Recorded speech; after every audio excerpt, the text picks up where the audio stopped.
Welcome back to Northwest City Politics. We're glad that you're joining us this evening. We're glad that you are interested in the issues that are happening in the cities in Northwest Community Television's viewing area. It's important for good government to have people that are aware of what's happening in their cities and share their ideas with their city council members and with their mayors.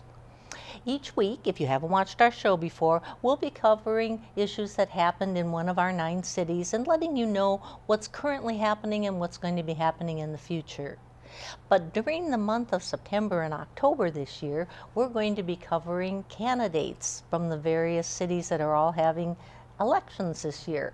And we're going to encourage you to be sure to take some time to prepare a little bit ahead for November 6th for Election Day, because we'll be bringing candidates at times from your city, and then some of the candidates from other cities might be talking about issues that concern you too.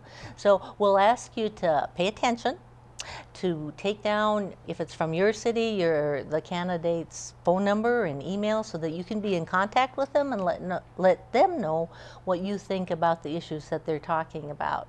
So we're glad to have you with us. Well, first we'll start out with Dakota Hussaby.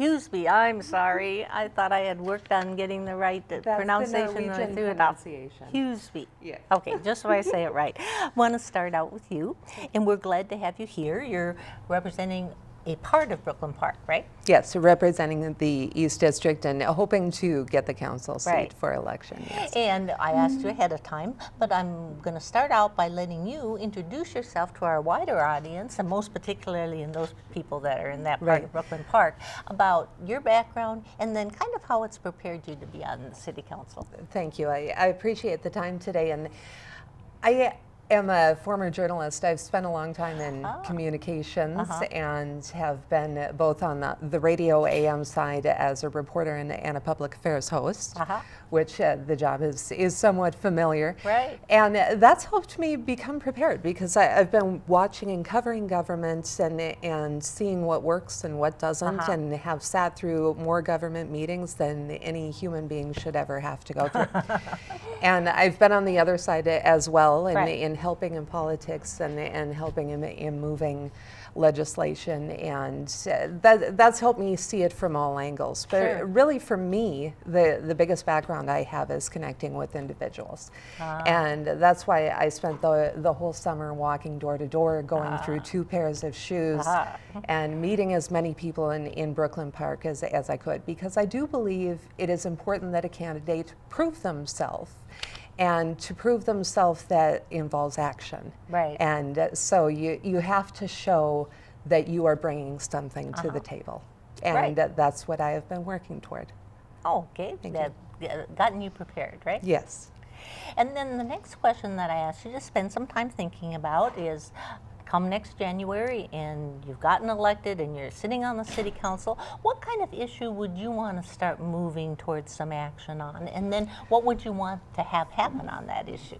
Well, action, I think, is the big thing right there. We need to go in as a council person with a vision and a goal, and what they see Brooklyn Park becoming. I think Brooklyn Park has a great deal of potential. We have wonderful diversity, and we have all these different opportunities. And I get excited looking at Brooklyn Park and seeing what it can become. But first thing we have to do is we have to set that vision.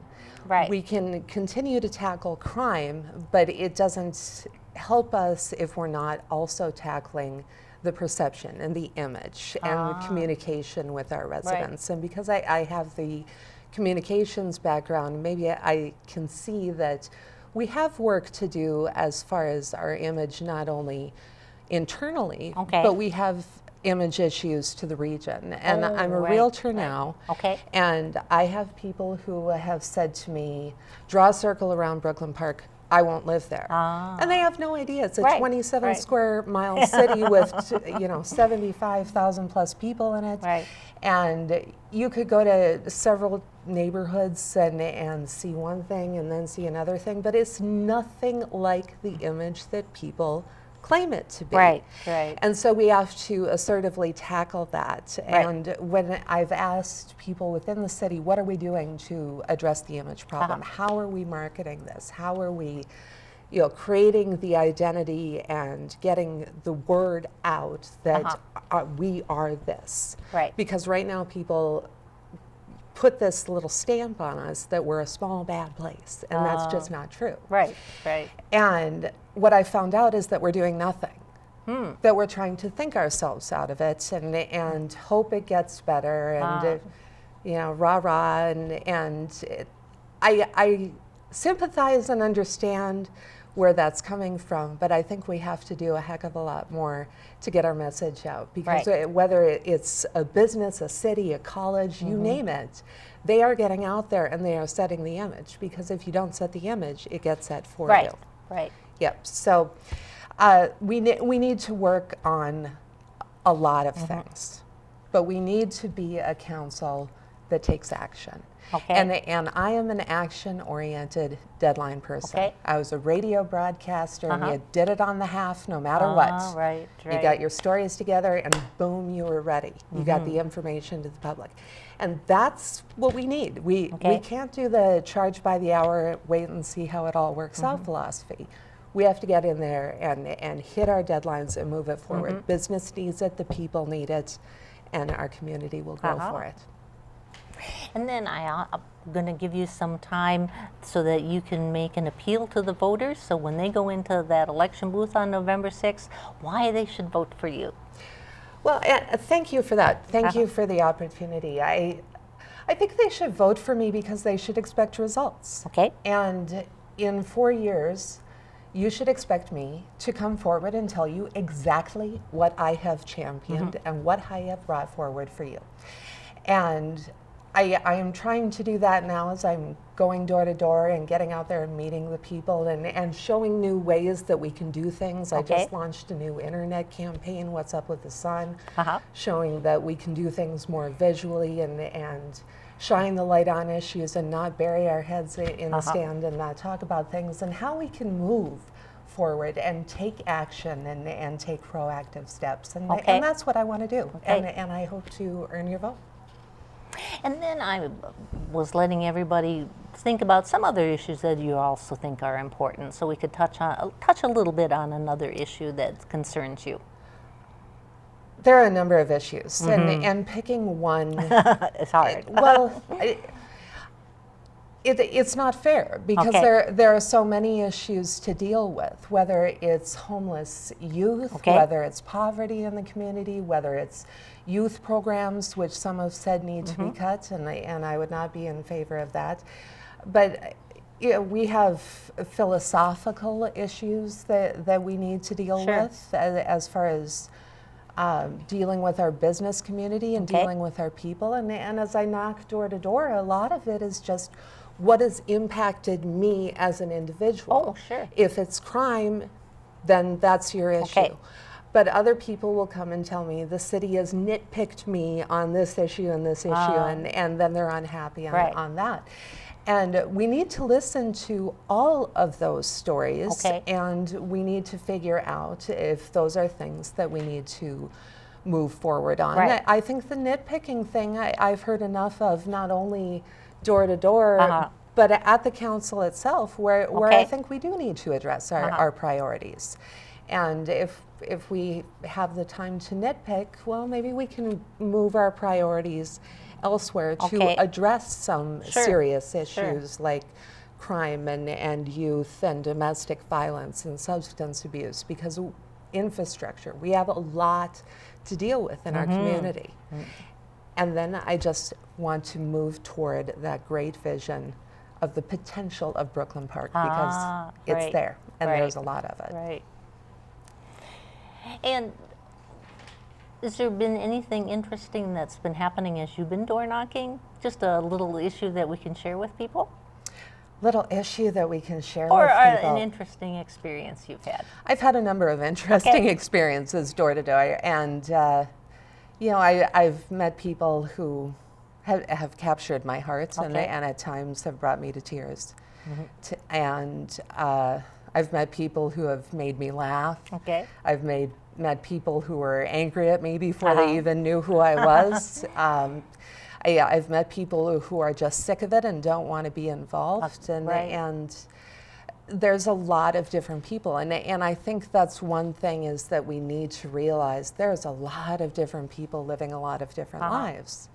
And as you reach out and see what's going on, there's a lot of different things going on. Right. And that's what we need to recognize is it's a mosaic community with a lot of different aspects to it. And you have to kind of put the pieces together to make one big picture. Okay, well, thank you very much. And we'll move on to Dr. Mark Schulz, who's from Osseo, and we'll let you introduce yourself to our audience, our wider audience, and also particularly to the people in Osseo. Well, thank you very much for the opportunity. My name is Mark Schulz. I'm a chiropractor, small business owner, and married a father of 5. I run my business out of Osseo, and we live there as well. I'm the incumbent in this election. So, I've been on city council since 2010. Okay. I was lucky enough to be here with you in that race there as well. And it was a very good race, and it was, in my opinion, a very good outcome. Right. As far as, rather than preparing what's been on the council, I've been really working that plan for the last 3 years and representing the people of Osseo. Some of the things that I've actually been able to do and be a part of is I've actually been on the Northwest Community Television Board of Commissioners for the past 3 years, so I'm familiar with this place as well. Right. I'm currently on the Human Resources Subcommittee and the Risk Management Subcommittee of the council. I was also in the past, as far as activities for the city and for the citizens, I was in the Public Safety Advisory Committee. We started that back up when I got elected, and I was the chair of that committee for 2 years before passing it on to somebody else. I also served on the Arts Committee, the Intergovernmental Affairs Committee there. We've accomplished a couple really big things over the last 3 years. I'm very proud to have accomplished weathering through the last kind of turmoil part with the state and that kind of thing. We lost Osseo with a small budget of only, just right around $2 million. Lost $270,000 of state aid.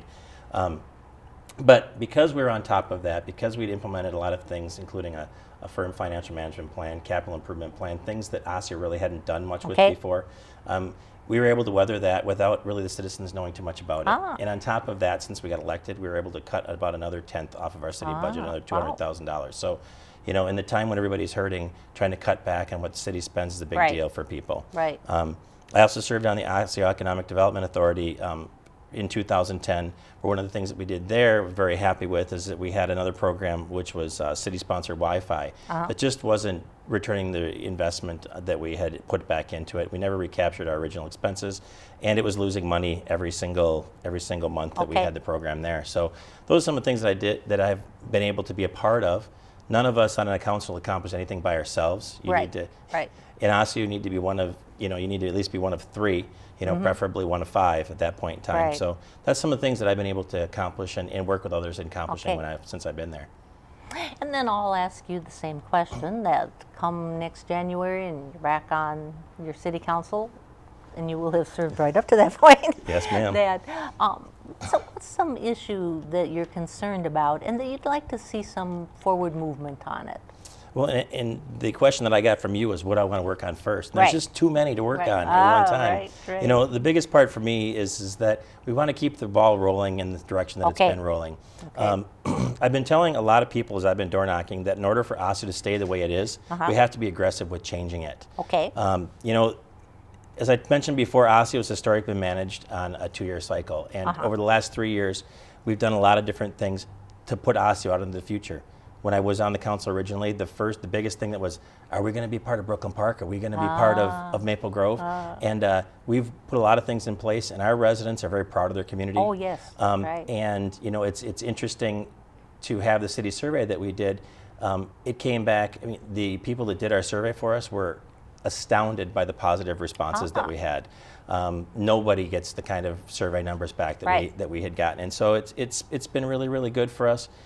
Getting those long-term plans in place are really helping us predict the future. And one little thing changes here, we can put a number in one plan, it spits out a whole different course, and then we can react to that. So that's been excellent.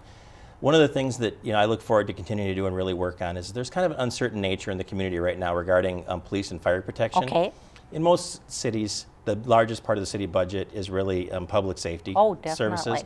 And so there's lots of plans that have been in there. 3 years ago when I was on the city council and just started off, I actually commissioned a research project for the city staff to look into whether it would be more cost effective for us to outsource. That turned out not to be true. we were able to control our growth much better and be able to do that. So I'm going to stand in really working with the citizens to continue to keep our response times for medical emergencies, in many cases under 2 minutes. You know, that's a significant improvement. It is. And our people are spoiled, but you know, in order to continue this fight and to be able to fight for the people every single day, and as people that are in Osseo know that I have no problem fighting for them.